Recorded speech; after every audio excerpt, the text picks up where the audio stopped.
Hello students, आज हम next class करेंगे क्लाउड कंप्यूटिंग की। जैसे कि लास्ट क्लास में हमने पढ़ा था उसकी उसकी हमने इंट्रोडक्शन क्लास ली थी क्लाउड कंप्यूटिंग की। आज हम देखेंगे क्लाउड कंप्यूटिंग की एडवांटेज और डिसएडवांटेज। जैसा कि आपको बताया था कि क्लाउड कंप्यूटिंग क्या करता है, हमारे डेटा को मैनेज और स्टोर करता है। तो क्या होता है हमारा, वो क्लाउड कंप्यूटिंग होता है। देखते हैं कि हम अब देखते हैं कि एडवांटेज क्या होती है क्लाउड कंप्यूटिंग। जैसा कि आप देख पा रहे हो, फर्स्ट है हमारा कॉस्ट रिडक्शन। कॉस्ट रिडक्शन क्या होता है हमारा, क्या करता है कॉस्ट रिडक्शन? जैसे कि कॉस्ट मीन्स पैसा। जैसे कि क्लाउड कंप्यूटिंग क्या है, क्लाउड कंप्यूटिंग हमारा पैसा बचाता है। जैसे कि हमको पता है कि हमको पता है कि हमको अपना खुद का सर्वर लगाना हो तो हमें बहुत पैसे, उस पर हमें क्या करते हैं, बहुत पैसे खर्च करने होंगे।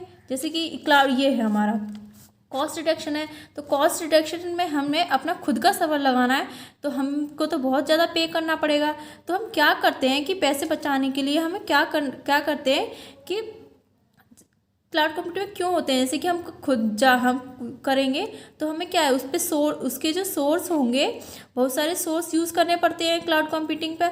अगर हम उसी सोर्स को उन्हीं सोर्स को जो हम सोर्स यूज़ कर रहे हैं, जैसे कि ये है हमारा कॉस्ट रिडक्शन है, तो इनमें क्या है, हम रिसोर्स होंगे। तो इन्हीं रिसोर्स को हम क्या कर लें कि हम इनको रेंट पे ले लें। इन रिसोर्स को हम रेंट पे ले लेंगे, मतलब खरीद लें, उस पर किराए पे ले लेते हैं। तो क्या कहलाते हैं वो, हमें और बहुत इजी पड़ेंगे। तो वो क्या है हमारा, वो क्लाउड के अंदर के हार्डली बेस पर होते हैं, वो हम पे करके यूज़ करते हैं। तो हमको क्या है, वो इजी पड़ते हैं। तो हमारा क्या, कॉस्ट जो है रिडक्शन हो जाता है वहाँ पे।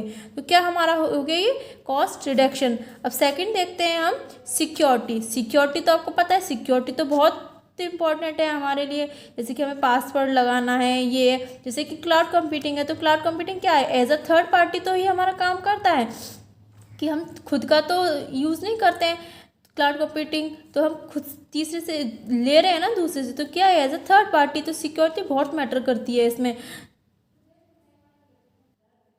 अब रिलायबल क्या होता है, रिलायबल वो होता है जैसे कि जिस पे हम भरोसा कर सकते हैं। रिलायबल जिस पे हम भरोसा कर सकते हैं, जैसे हम डेटा, जैसे कि जो डेटा होता है हम कंप्यूटर पर स्टोर कराते हैं, तो वो क्या है, वो कई जैसे कि हम स्टोर करा रहे हैं कंप्यूटर पे, तो वो कंप्यूटर पे क्लाउड कंप्यूटिंग पे तो नहीं आएगा। वो डेटा जो है हमारा कोई हार्ड डिस्क में होगा या किसी ड्राइव में पड़ा होगा। तो वो क्या है हमारा डेटा, अगर वो लॉस हो जाता है तो वो लॉस डेटा हमारा दोबारा से नहीं आता है। ओके स्टूडेंट, वो दोबारा से क्यों नहीं आ पाता है, क्योंकि वो किसी और थर्ड पार्टी के पास तो सेव है ही नहीं। तो वो क्या है हमारा रिलायबल हो गया। तो जैसे कि अभी हमने क्या कहा, जो कि हमारा कंप्यूटर के अंदर डेटा सेव है, वो डेटा हम किस पे करा देते हैं, वो हम क्लाउड को दे देते हैं। जैसे कि क्लाउड को इंसर्ट कर सकते हैं हम उसको, कि डेटा का रेगुलर, जैसे कि हम जो भी डेटा है हमारे पास, वो रेगुलर बैकअप लेके वो उसकी डुप्लीकेट कॉपी बना के हमारे क्लाउड कंप्यूटिंग पर डाल दे। क्लाउड कंप्यूटिंग पे अवेलेबल कराता रहेगा जो भी हमारा डुप्लीकेट है। जैसे कि अभी हमारे पास डेटा है, तो वो डेटा उसका बैकअप लेके वो हमारे किस पे डाल देगा, डुप्लीकेट कॉपी डाल देगा, अवेलेबल करा देगा। अब वो डेटा हमारे उस पर क्लाउड कंप्यूटिंग पे भी सेव होगा और उसमें हमारे हार्ड डिस्क में भी सेव हो गया। तो ये क्या कहलाता है, हमारा रिलायबिलिटी कहलाता है।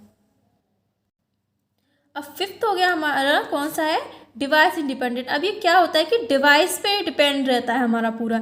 डिवाइस मतलब कि हमारे सिस्टम हो गया, कंप्यूटर हो गया, लैपटॉप हो गया हमारा, और हमारा कंप्यूटर हो गया। तो ये डिवाइस पे तो डिपेंड करता है हमारे कंप्यूटिंग सिस्टम। ये डिवाइसेस नहीं होंगे, इंटरनेट है पूरा, इंटरनेट नहीं होगा तो क्या हमारा डेटा सेव हो पाएगा क्लाउड कंप्यूटिंग में? क्या हम डेटा उससे ले पाएंगे? नहीं, क्योंकि हमारा पूरा क्लाउड कंप्यूटिंग क्या है, एक नेटवर्क के थ्रू काम कर रहा है।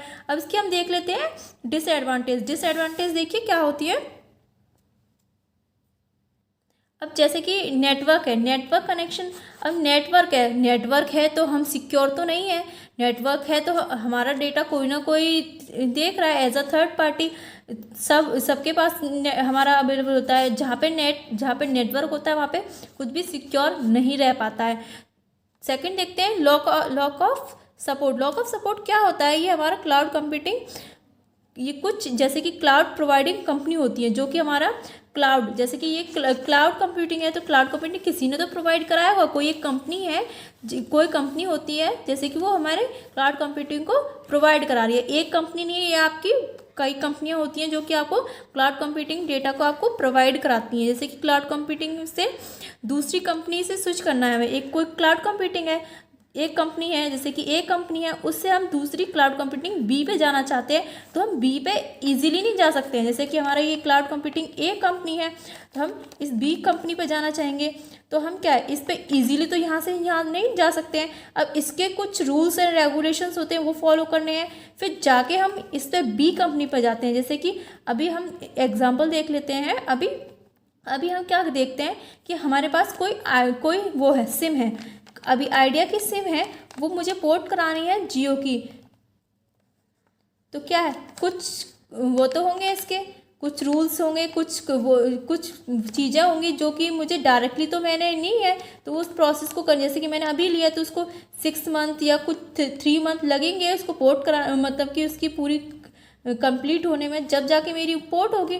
तो क्या है, ऐसे ही कुछ टाइम लगता है, हमारे कुछ सिक्योरिटीज़ या कुछ प्रॉब्लम वो होते हैं, रूल रेगुलेशंस होते हैं, जिसके द्वारा हमारे यहाँ क्या एक कंपनी से दूसरी कंपनी में स्विच कर पाते हैं हम ये भी कह सकते हैं ये फ्लेक्सिबल नहीं होती हैं।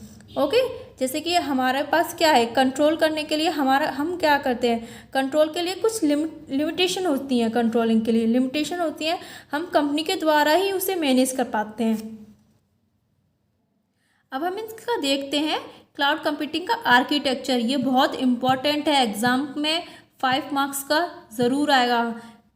आर्किटेक्चर पे ही तो आपका पूरा क्लाउड कंप्यूटिंग डिपेंड रहता है। इसके बारे में हम देखेंगे, इसका पूरा आर्किटेक्चर देखेंगे कि कैसे हमारा आर्किटेक्चर काम कर रहा है क्लाउड कंप्यूटिंग में। ओके, देखिए ये हमारा क्या है, क्लाउड कंप्यूटिंग का, ये हमारा क्लाउड कंप्यूटिंग का पूरा एक आर्किटेक्चर है। तो क्या है, ये पहला क्या हो गया हमारा, क्लाइंट इंफ्रास्ट्रक्चर हो गया, और ये क्या हो गया हमारा, इंटरनेट। अब ये देखिए इंफ्रास्ट्रक्चर है हमारा क्लाउड कंप्यूटिंग का, इसमें 2 पॉइंट होते हैं, एक तो फ्रंट एंड होता है और हमारा बैक एंड होता है। ये दो ही हमारे बहुत मोस्ट इंपॉर्टेंट होते हैं। जैसे कि क्लाइंट इंफ्रास्ट्रक्चर हो गया, क्लाइंट इंफ्रास्ट्रक्चर किससे कनेक्ट होता है, इंटरनेट से। हमने बोला अभी कि क्लाउड कंप्यूटिंग हमारा बिना इंटरनेट के हमारे काम नहीं कर सकता है।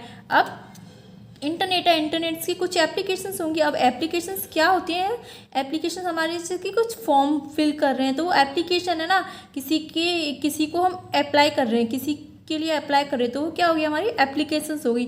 सर्विसेज हो गई हमारी, सर्विसेज भी हमारी डिटेल में पढ़ेंगे। सर्विसेज हमारी 3 टाइप की सर्विसेज होती हैं। सर्विसेज मॉडल है जो कि डिटेल में एग्जाम में बहुत ज़्यादा पूछा जाता है, सर्विसेज मॉडल, वो हम डिटेल में पढ़ेंगे। सर्विसेज मॉडल कौन से होते हैं, 3 टाइप के सर्विसेज मॉडल होते हैं आपके, सास, पास और एस, जैसे कि ठीक है। अब रन टाइम क्या होता है कि ये एग्जीक्यूट कराता है हमारे उसको, प्रोग्राम को एग्जीक्यूट करा रहा है, तो ये क्या हो गया, रन टाइम क्लाउड हो गया। अब देखते हैं हम कि नेक्स्ट क्या है हमारा, स्टोरेज सबसे ज़्यादा स्टोरेज इसमें होता है, सबसे जितना हमको यूज़ करना है उतना यूज़ कर सकते हैं इसके अंदर स्टोरेज। इंफ्रास्ट्रक्चर हो गया। अब इन पांचों को हम क्या मैनेज करा रहा है, इनको मैनेजमेंट के द्वारा मैनेज किया जाता है, ठीक है।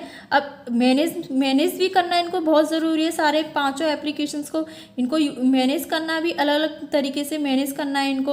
अब देखिए इन 5 को हम, ये क्या है हमारे कंपोनेंट्स हैं ये हमारे इन 5 कंपोनेंट्स की सिक्योरिटी भी बहुत मैटर करती है। सिक्योरिटी अलग अलग सिक्योरिटी के थ्रू इनको, कि इसका कोई यूज़ ना कर ले डेटा को, इसका टाइम क्या है, स्टोरेज की भी अलग है। तो क्या है हमारा 5 कंपोनेंट की सिक्योरिटी भी वो है, करनी होती है हमको। अब देखते हैं कि क्लाइंट इंफ्रास्ट्रक्चर और इंटरनेट, ये हमारे किस में आते हैं, ये फ्रंट एंड होता है हमारा। क्या होता है, ये हमारा फ्रंट एंड होता है। फ्रंट एंड क्या कहलाता है, ये हमारा क्या होता है, एक ग्राफिक यूज़र इंटरफेस पे डिपेंड होता है। अब देखिए ये हमारे 5 कंपोनेंट्स हैं, जैसे कि application, services, run time, cloud, storage, infrastructure, ये किस पे होते हैं, बैक एंड पे। सिक्योरिटी ये क्या होता है, बैक एंड पे डिपेंड होते हैं।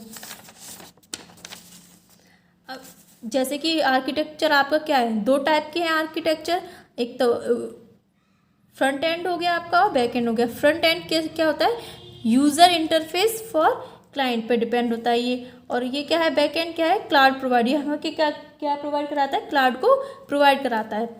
हम देखिए कि क्या है, फ्रंट एंड हमारा क्या है, ये हमारा किस पे है, ये ग्राफिक यूज़र इंटरफेस है। एक क्या है, ये ग्राफिक यूज़र इंटरफेस है जो हमें वेबसाइट शो हो रही है, उसको क्लिक करते हैं ना हम, उसके बटन को जैसे ही क्लिक करते हैं उसको हमें क्या कराता है, ये इंटरप्ट करते हैं, उसको हम इंटरप्ट कराता है। जैसे कि बटन या हमें इंटरप्ट कराते हैं, वो हमारा क्या होता है, फ्रंट एंड होता है। यूज़र, इसको हम क्या करते हैं, इसको सिर्फ यूज़र ही यूज़ कर सकता है, इसको और कोई यूज़ नहीं कर। नेक्स्ट देख लेते हैं बैक एंड। बैक एंड क्या होते हैं, ये हमारे जैसे कि बैक एंड में हमारे क्या कहते हैं, जैसे कि हमारे इसमें क्या कहते हैं, फ्रंट एंड में हमारे क्या थे, क्लाइंट इंफ्रास्ट्रक्चर था और इंटरनेट, वही हमारा क्या था, फ्रंट एंड था। अब बैक एंड में हमने देखा, बैक एंड में हमारे कौन से रिसोर्स यूज होते थे, all the resource are manage, कौन कौन से रिसोर्स मैनेज हो रहे थे, जैसे कि एप्लीकेशन सर्विस हो रहा था, रन टाइम क्लाउड हो रहा था, स्टोरेज हो रहा था, इंफ्रास्ट्रक्चर, ये हमारे क्या थे, ये हमारे बैक एंड थे। बैक एंड रिसोर्स को हम मैनेज करा रहे थे ये। और भी हम डिटेल में इनकी देखेंगे। बैक एंड ये हमारा, ये स्ट्रक्चर हमारा पूरा कंप्लीट होता है। स्ट्रक्चर के कंपोनेंट्स को हम डिटेल में कल इसकी क्लासेस लेंगे कि इसकी डिटेल्स में क्या है। सबसे ज़्यादा इंपॉर्टेंट है आपकी सर्विसेज और देखेंगे हम कल डिटेल में। Okay student.